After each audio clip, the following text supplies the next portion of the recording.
schedule namin after May 6. At matatapos na kami by May 9, Friday.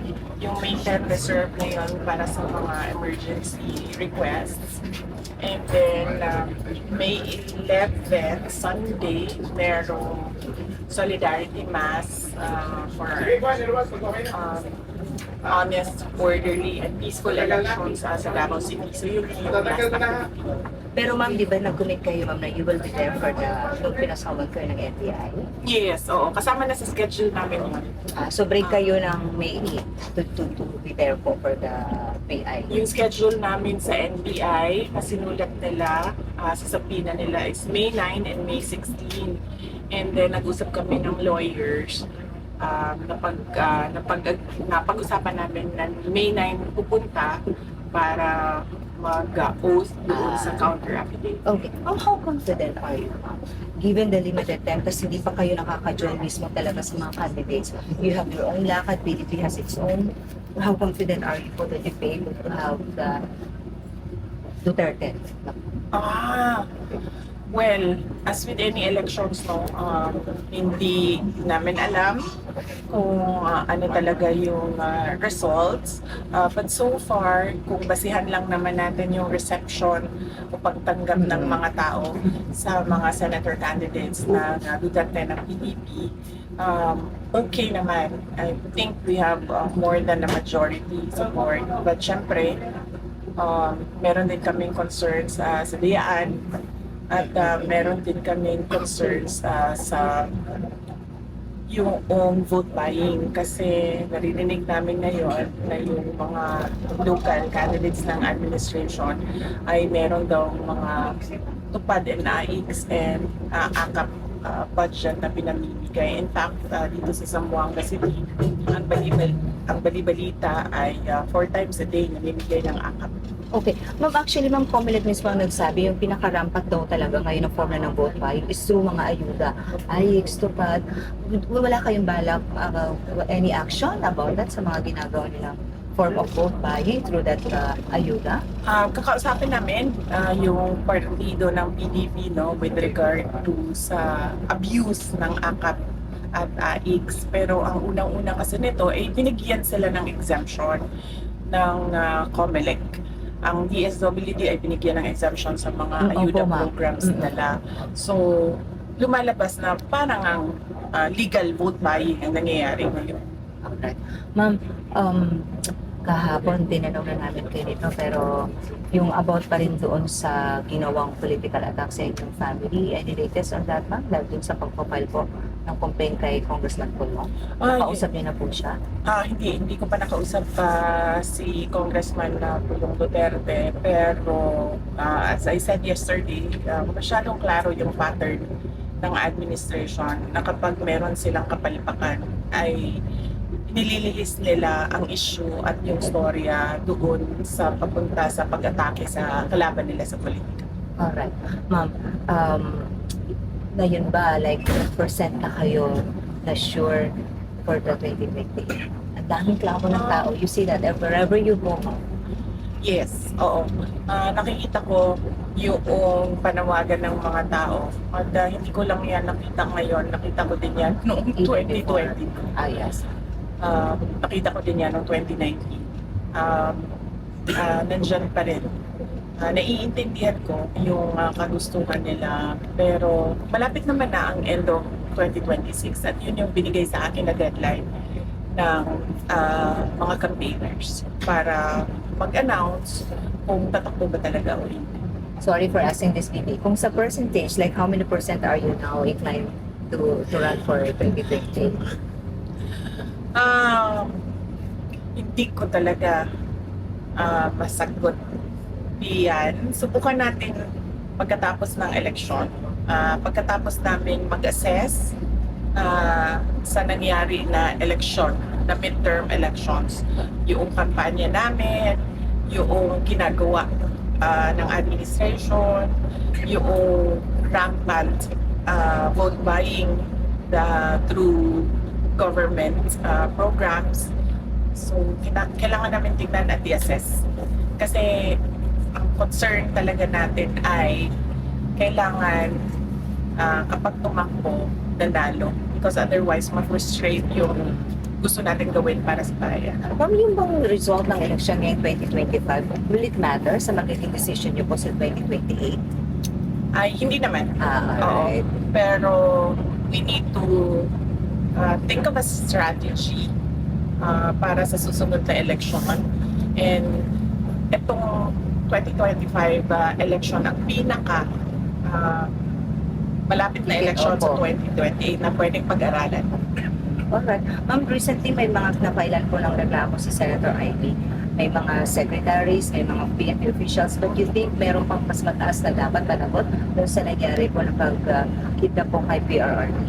Oo.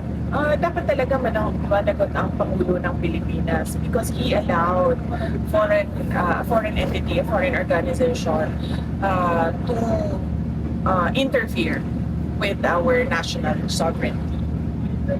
So, hanggang siya dapat makasuhan. Opo, kasi hindi naman mangyayari lahat yon kung walang approval ng Pangulo. Yung tinatawag natin na rendition, no? Yung pagkidnap o pagkuha ng isang citizen sa loob ng bayan niya at dalhin siya sa isang foreign jurisdiction para ipakulong doon. Hindi mangyayari yan kung walang approval ng president. Malabo na gumalaw ang mga departments ng kanya-kanya lang unless incapacitated na talaga yung president natin na hindi na talaga din niya alam kung anong nangyayari sa bayan, which also shows a pattern as well from previous statements of the president, tulad na lang noong raid o occupation ng PNP sa KOJC na hindi niya alam kung ano nangyayari doon sa loob at mga iba pa niyang mga statements na it doesn't make sense anymore. Okay, ma'am, the impeachment, the hearing on AJK, sa confidential fund mo, and a lot more. Sa tingin mo, meron ka pang aasahan na pwedeng gawin nila sa inyo, ma'am? You know, really parang they will exhaust everything really to put the Dutertes down. Are you expecting more, ma'am? After the impeachment, arrest of PRRD, this complaint, you think are there more? Are you expecting more, GP?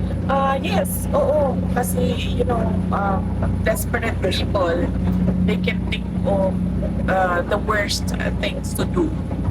No? So, oo, naisip ko yan na hindi talaga titigil hanggang hindi ako makulong or mamatay.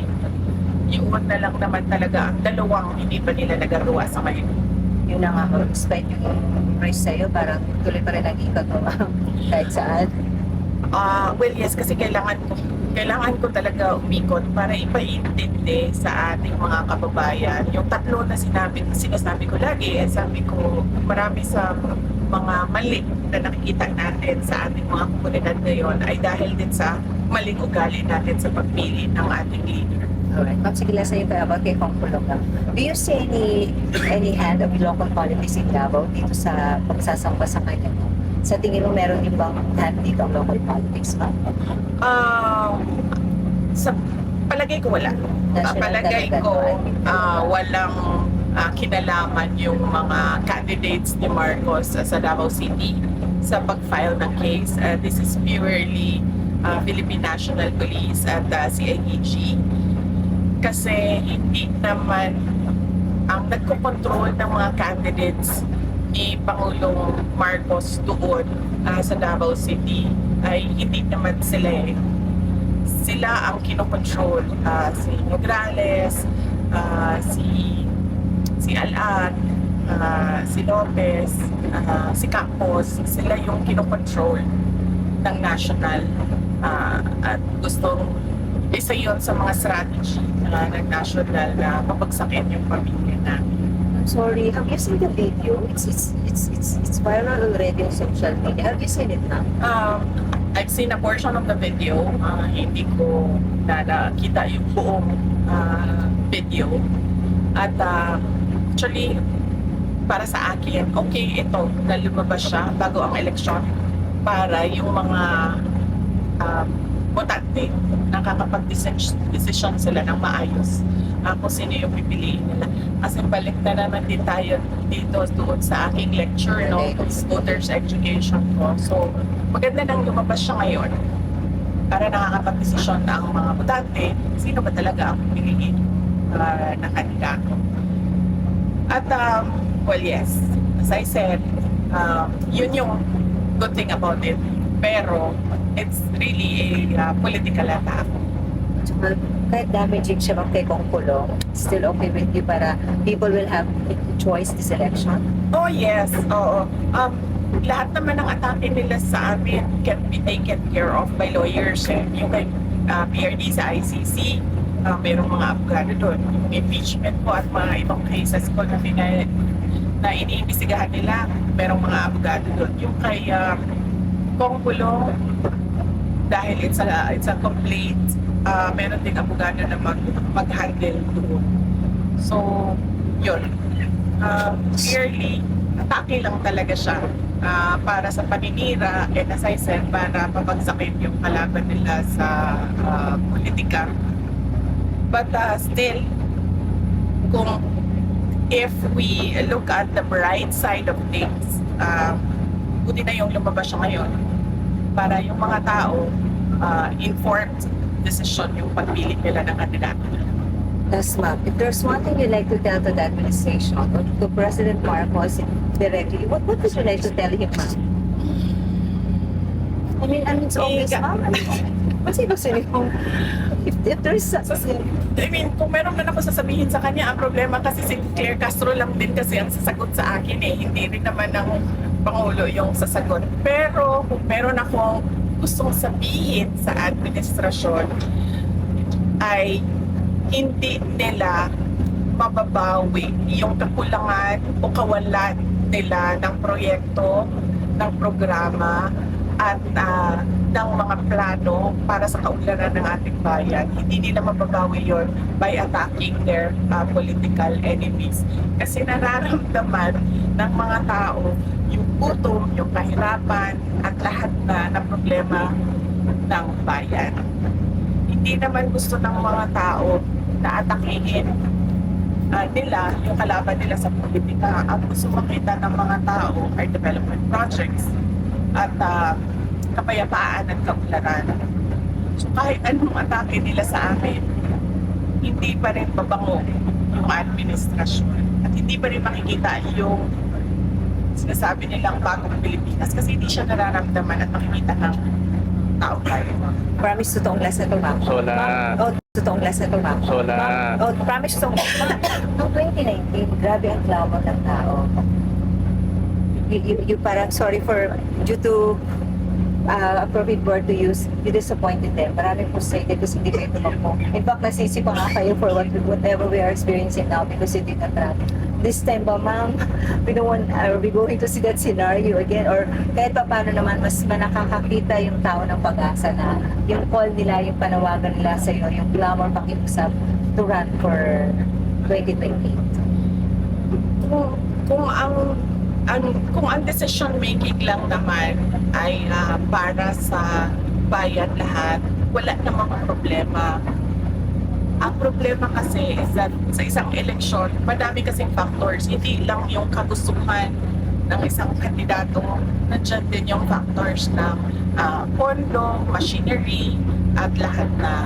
Yes, nakita natin na pwedeng walang ganyan ang isang kandidato noong 2016 kay President Duterte.